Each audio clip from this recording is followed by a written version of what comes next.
अस्सलाम वालेकुम। Welcome to my channel voice over by Amna Shah. I hope कि आप खुश होंगे। कहानी शुरू करने से पहले आपसे रिक्वेस्ट है कि अगर आपको मेरा कंटेंट पसंद आता है तो प्लीज़ मेरे चैनल को सब्सक्राइब करें और लाइक करें। आइए कहानी का आगाज़ करते हैं। मौसम ने अचानक तेवर बदल कर हमें मुश्किल में डाल दिया था।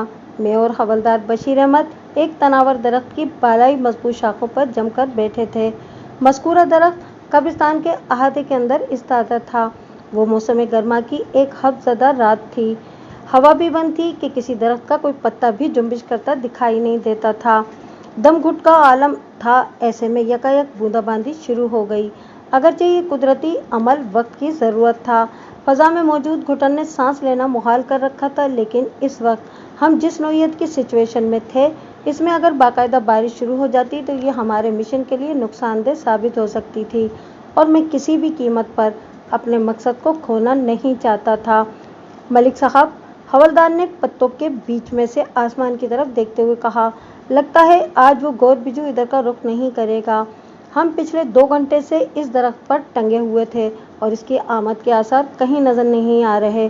अब तो बारिश भी शुरू हो गई है। हवलदार ने गौर बिजू के अल्फाज इस शख्स के लिए इस्तेमाल किए थे जिसकी गिरफ्तारी के लिए हम इस दरख्त की बुलंदी पर बैठे हुए थे। पिछले चंद रोज से इस कब्रिस्तान में अजीब व गरीब वाक़यात पेश आ रहे थे। गुज़िश्ता 10 दिन में 3 कब्रों की बेहुरमती की गई थी और यकीनन ये काम रात की तारीकी ही में किया गया था, और वो भी इतनी सफाई और खामोशी के साथ कि गोरगन को कानो कान खबर नहीं हो सकी थी। हैरत अंगेज़ बात यह थी कि जो भी शख्स इस मज़मूम हरकत का इर्तिकाब कर रहा था, वो इन तीनों कब्रों में से कुछ निकाल कर नहीं ले गया था। वो चुपचाप कब्र को खोलता और वापस चला जाता था। ये तीनों कब्रें काफ़ी पुरानी थीं जो इस नामालूम शख्स ने खोली थीं, यानी साल हर साल गुजर जाने के बाद कब्र की तह में वहाँ मदफून मुर्दे की इक्का दुक्का हड्डियाँ ही बाकी बची थीं। मैं किसी भी हाल में मायूस नहीं होता बशीर अहमद, मैंने ठहरे हुए लहजे में कहा। अगर आज बारिश के सबब या किसी और वजह से हम इस गौर बिजू सिर्फ शख्स को पकड़ने में नाकाम हुए तो कल रात फिर इधर आएंगे। मुझे तो कोई जहनी मरीज लगता है मलिक साहब, हवलदार बेजारी से बोला, या फिर वो कोई जादूगर होगा। जादूगर? मैंने चौंक कर उसकी तरफ देखा। आखिर तुम कहना क्या चाह रहे हो? मलिक साहब, बाज़ लोग जादू टोने के लिए कब्र की मिट्टी या मुर्दे की हड्डियां इस्तेमाल करते हैं, हवलदार गंभीर अंदाज में बोला। हवलदार की बात में वजन था। तो तुम्हारा ख्याल है कि वो गौर बिजू किसी जादू टोने की गर्ज से कब्रें खोद रहा है? मैंने पूछा। लेकिन हमारी अब तक की तहकीक के मुताबिक किसी भी कब्र की हड्डियां तो गायब नहीं हुई।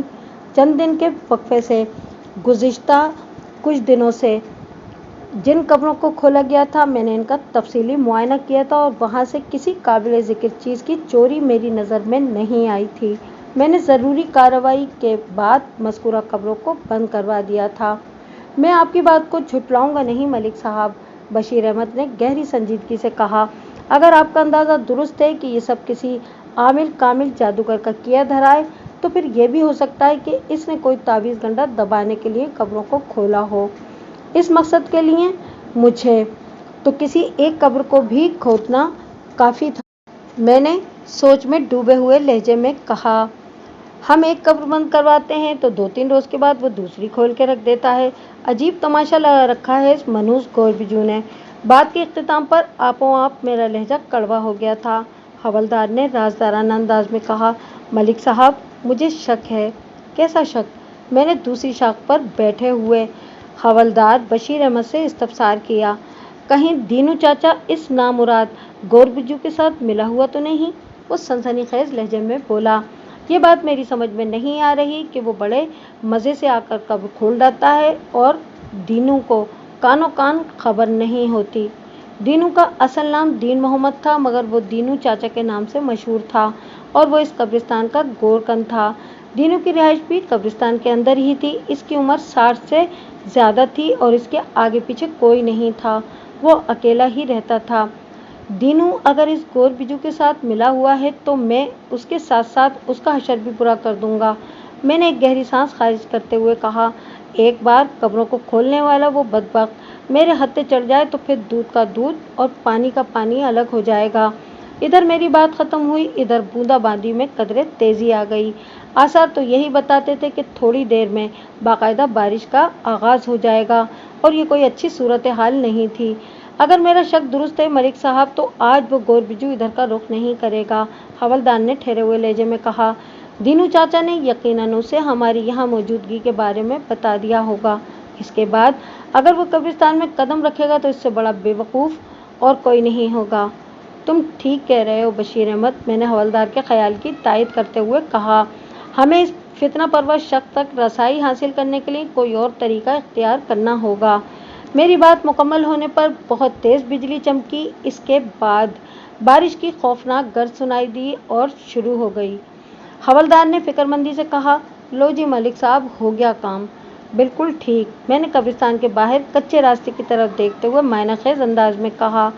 मज़कूरा कब्रिस्तान रेलवे लाइन के नज़दीक वाक़ था और इसके पहलू से एक कच्चा रास्ता गुजरता था, यानी कब्रिस्तान रेलवे लाइन और कच्चे रास्ते के वस्त में था।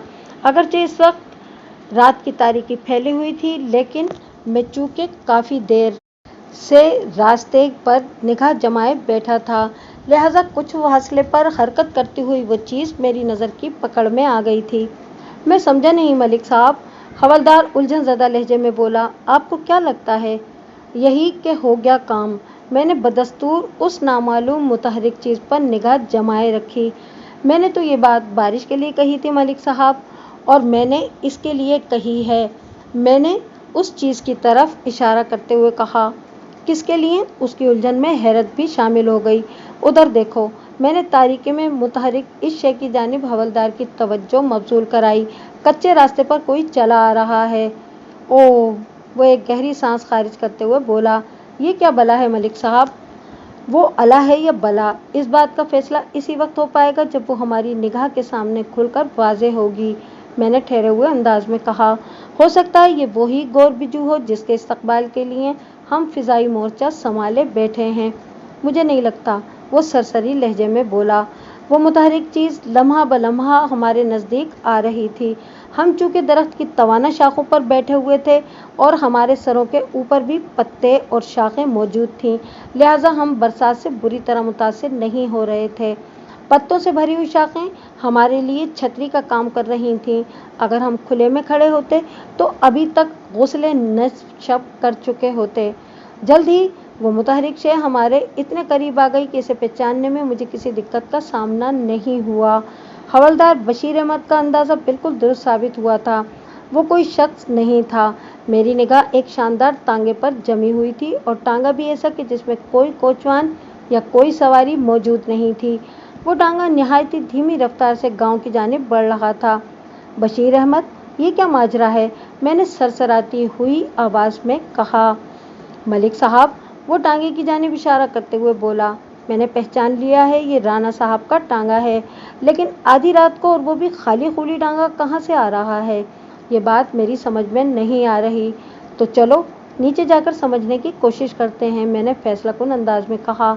आप बिल्कुल बजा फरमा रहे हैं मलिक साहब, वो तायदी अंदाज में बोला। अगर हम यहाँ बैठकर अंदाजे लगाते रहे तो मसला हल नहीं होगा। हम दरख्त से नीचे उतरे और कब्रिस्तान से निकलकर कच्चे रास्ते की जानिब बढ़ गए। मज़कूरा टांगे में जुता हुआ घोड़ा इतनी सुस्त रवि से चल रहा था कि हमने जल्द ही उसे जा लिया, और फिर हमारी हैरत की इंतहा ना रही।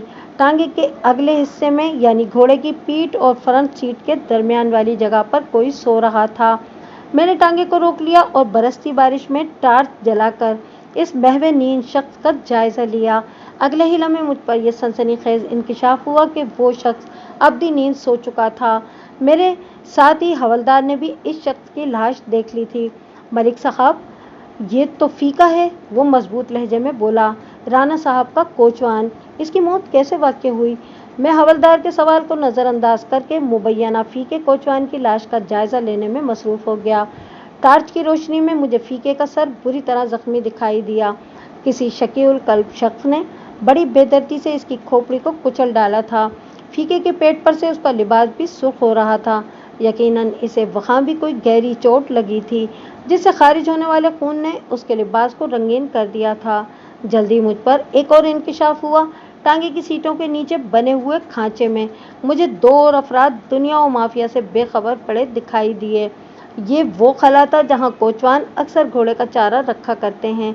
जब मैंने इन 2 अफराद का तनकीदी जायजा लिया तो पता चला कि इनमें एक औरत और दूसरा नौजवान लड़का था और खुशकिस्मती से वो दोनों जिंदा थे, ताहम इन पर गहरी बेहोशी तारी थी। मैंने इस औरत और नौजवान पर टॉर्च की रोशनी डालते हुए हवलदार से पूछा कि बशीर अहमद, क्या तुम इन दोनों को पहचानते हो? बशीर अहमद इसी इलाके का रहने वाला था। मौजा जमालपुर पर साल हर साल से राना बिरादरी का राज था। इस वक्त राना तसद्दुक जमालपुर का चौधरी था। मेरे सवाल के जवाब में बशीर अहमद ने बताया, मलिक साहब, ये औरत तो छोटे राना साहब की बीवी रुखसाना है और इस लड़के को मैं नहीं जानता। उसने बेसुध पड़े हुए लड़के की जानिब इशारा किया।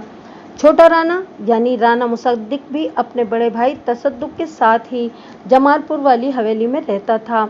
मौजा जमालपुर लगभग 100 घरों पर मुश्तमिल एक आम सा छोटा सा गांव था जो जीटी रोड और रेलवे लाइन के दरमियान में वाक़ था।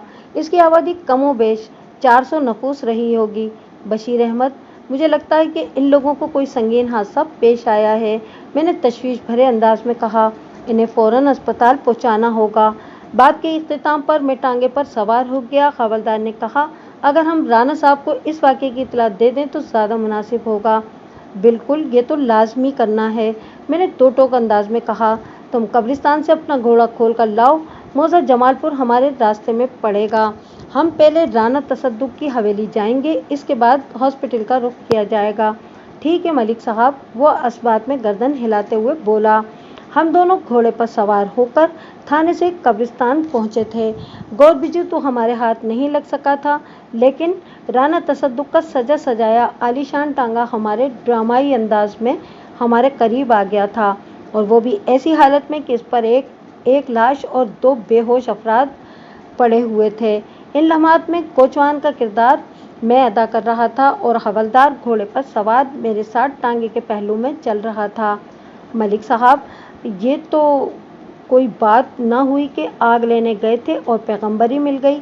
बशीर अहमद ने सोच में डूबे हुए लहजे में कहा, हम गौर बिजू की गिरफ्तारी के लिए कब्रिस्तान गए थे और ये टांगा हमारे हाथ लग गया, और वो भी बड़ी पुरअसरार सनसनीखेज हालत में। अगरचे इनमें से कोई अपने होशो हवास में नहीं है, लेकिन मैं आपसे मुकम्मल इत्तेफाक करता हूँ कि राना साहब के टांगे के साथ कोई बहुत ही ख़तरनाक वाक़या पेश आया है। इस वक्त मेरा जहन मुख्तलिफ ज़ावियों में मसरूफ़ अमल था। राना तसद्दुक का टांगा जिस हालत में हमें मिला था वो किसी बड़े हंगामे की इतला दे रहा था।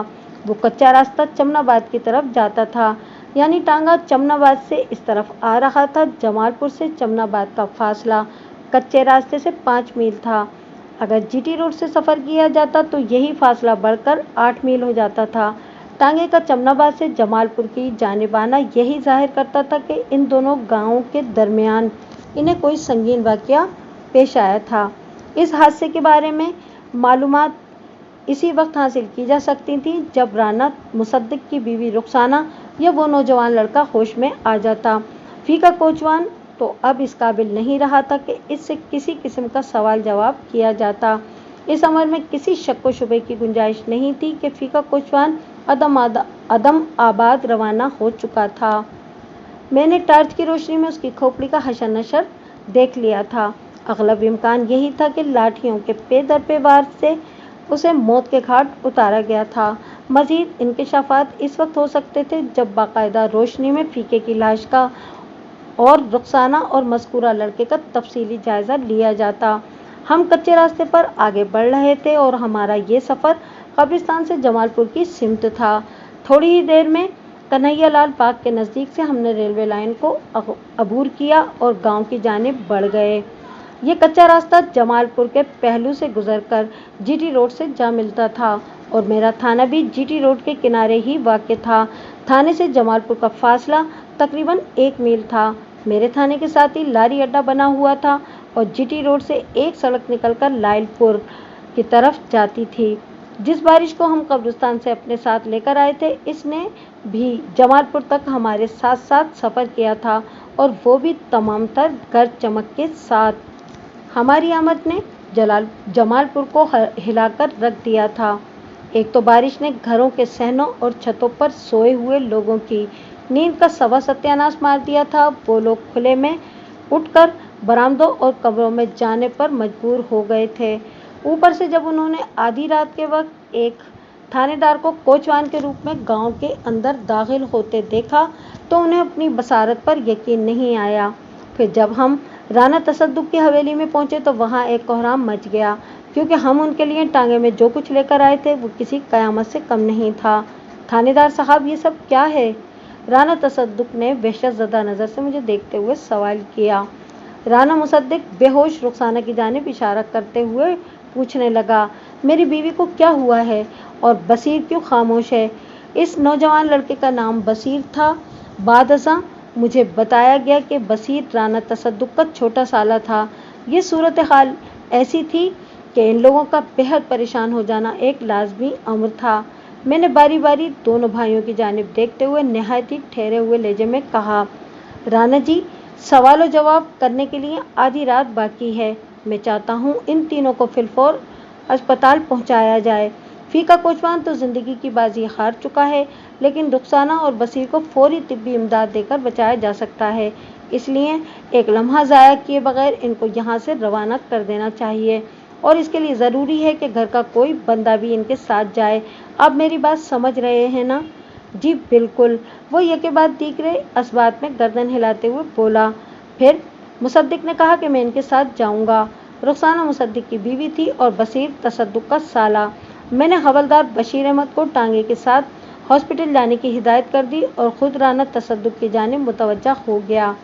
राना साहब, ये बड़ा गंभीर मामला है, हमें किसी जगह बैठकर तसल्ली से बात करना होगी।